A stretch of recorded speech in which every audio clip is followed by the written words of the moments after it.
Thank you for joining us to preview a snippet of Bernadette Vadurro, certified professional speaker and president of Speakers Live Inc.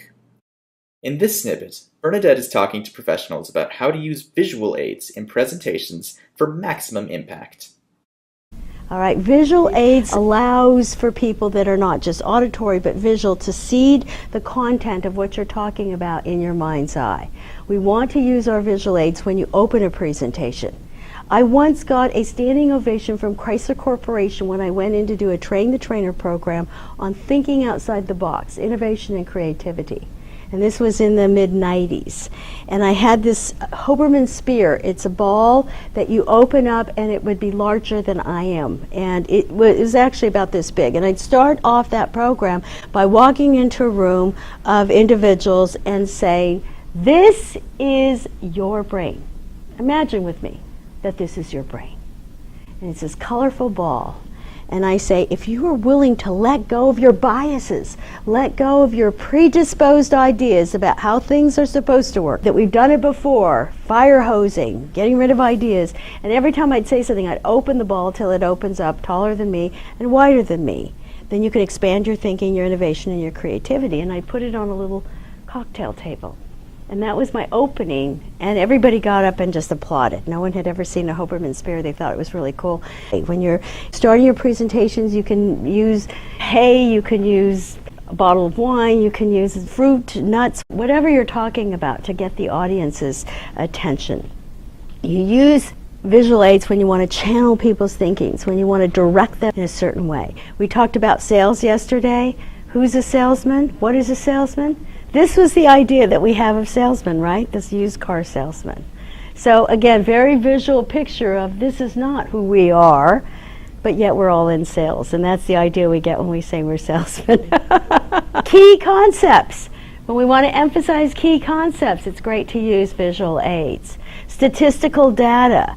It's much easier to see when you have a visual aid as opposed to not having one.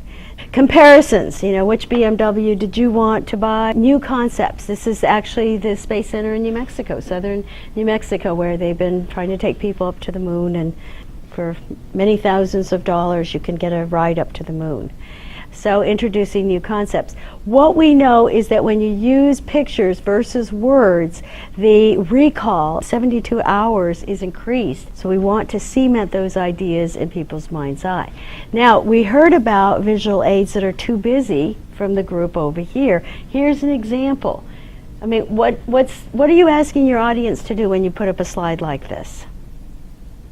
Try to read that or try to listen to you. Now you could put up commodity prices versus expenses and put a couple of things up there as they zoom up, but you can't see that. Then they're forced to either listen to you or try to read what's on the screen, and we never want to put our audience in that position. We want to be able to respect the audience.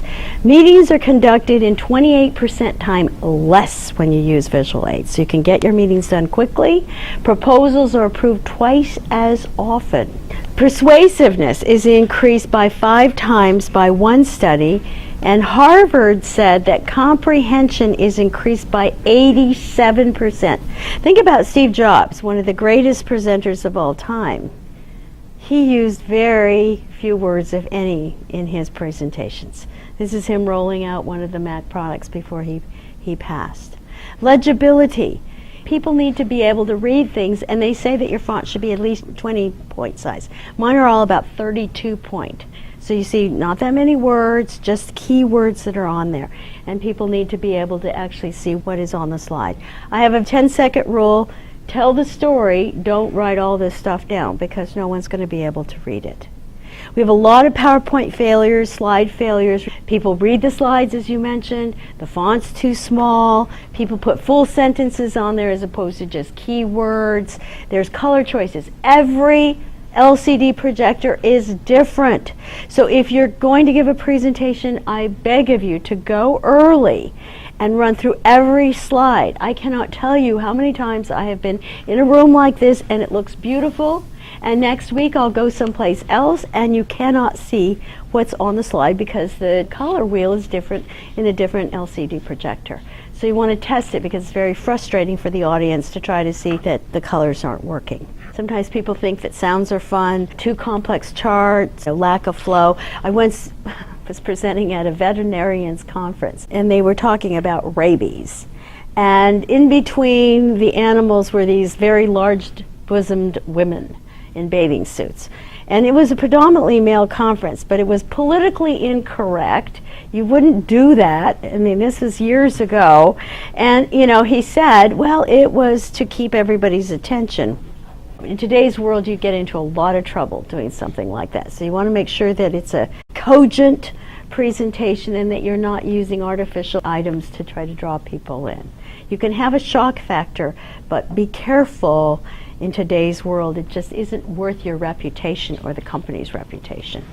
We've all heard the saying, death by PowerPoint, right? And that's what happens when we put too much information, or we read the slides, or we do other distracting things. Get it? Bernadette is the president and CEO of Speakers Live Inc., a professional speaking and training organization. She has presented to Fortune 500 companies, government agencies, financial institutions, and associations both nationally and internationally. She is a certified speaking professional, which is the highest earned designation achievable through the National Speakers Association. Bernadette is a certified business ethics trainer with a degree in business management. She has been featured on a variety of television and radio programs and has been quoted in newspapers and magazines worldwide. Bernadette is the author of Influence Speaking to Win, along with other business books.